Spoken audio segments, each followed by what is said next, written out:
Hey everybody. Alright, so here I'm going to use my undisguised bind to surf to safety. You can't surf damage while you're disguised, it's important to know. I personally have my undisguised bind set to mouse 3, and that's disguise 8-2 is the command. It's the friendly spy disguise.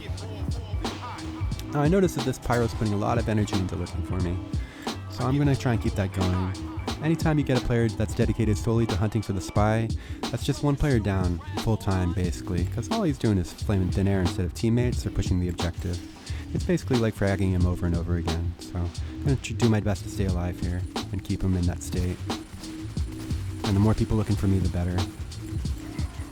Now he does manage to set me on fire, but what I'm going to do is I'm going to drop my disguise with that undisguised bind, and that's going to change my disguise status, which actually removes the visibility of flames and other debuffs like milk. Basically every debuff but Girardi that works on. Disguise 8-2. I like this starting spot on Badwater. I think it looks really dangerous, but that makes it a little more counterintuitive, and it's very seldomly checked. I'm going to fake like I'm going for the combo there so I can get the spy, and then I'm going to hop at the right moment to catch those rockets and surf them into that soldier's back.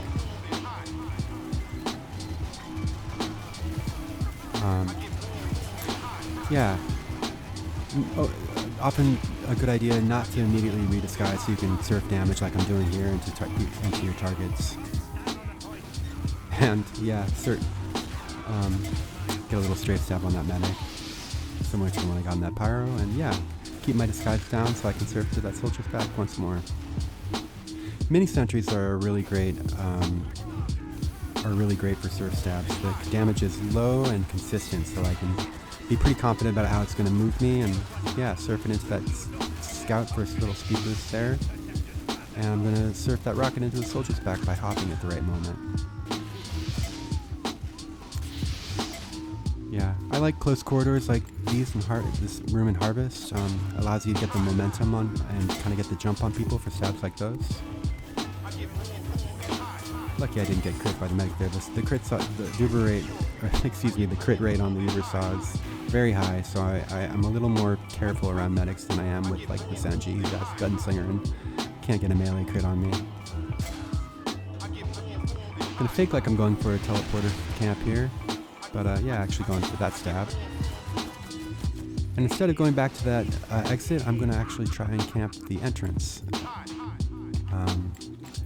Teleporter camping is great, the exits work great, but almost more consistent is spawn camping the entrance.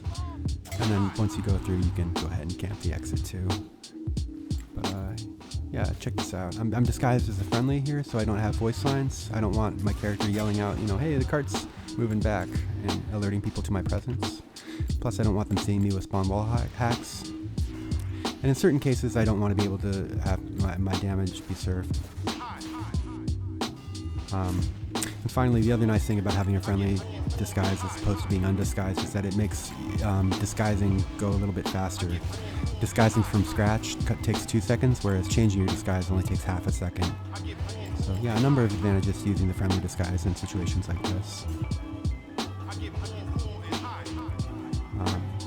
I choose Scout because it's the smallest visible hitbox too. You poke out of less things, it's easier to hide, and you're just slightly less visible than you are with any other disguise.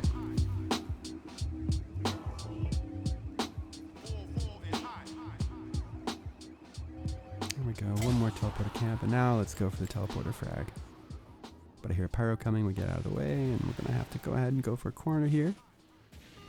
Now let's get that telefrag. Once we go through, I'll do a little teleporting camping, but we can go ahead and just edit that out. That's about it. Really appreciate you all joining me today. I'll be back next week, and I hope you have a good one. Peace and love.